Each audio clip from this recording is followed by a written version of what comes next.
पुण्यातील नायगाव बीडीडी चाळ पुनर्वसन प्रकल्पात रहिवाशांच्या मूलभूत सुविधांचा प्रश्न पुन्हा ऐरणीवर आलाय। मोठ्या गाजावाजात चाव्यांचे वाटप करून नव्या इमारतींमध्ये रहिवाशांना प्रवेश देण्यात आलाय।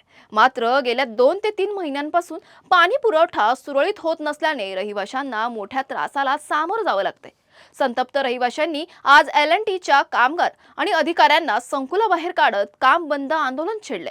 जोपर्यंत नियमित पाणी पुरवठा सुरू होत नाही तोपर्यंत एल&टीला प्रकल्पाचं काम करू देणार नाही असा इशारा आंदोलकांनी दिला आहे।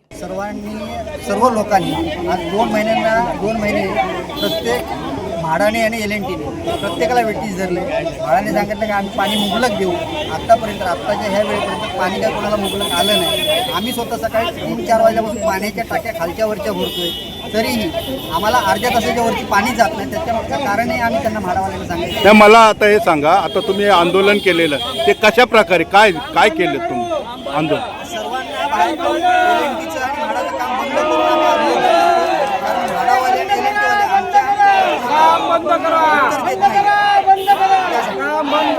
ह्याच्या पुढचं पाऊल काय असेल? पुढचं पाऊल हेच असेल की बाबा म्हाडावाले आम्हाला सांगतात की पाणी आम्ही देतो मुबलक, त्या प्रत्येक वेळी आमच्यावर लादतात की तुम्ही टाक्या लावल्या। म्हाडावाल्याने येऊन टाक्याही कट केल्या।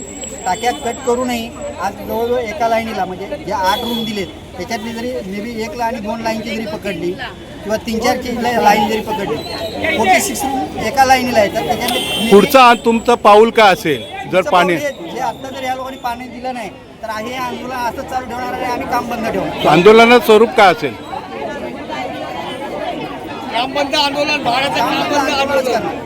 दरम्यान पुनर्वसन झाल्यानंतरही पिण्याच्या पाण्यासारख्या मूलभूत सुविधेसाठी आंदोलन करण्याची वेळ रहिवाशांवर आल्याने प्रशासन आणि संबंधित यंत्रणांच्या कारभारावर प्रश्नचिन्ह उपस्थित होतात।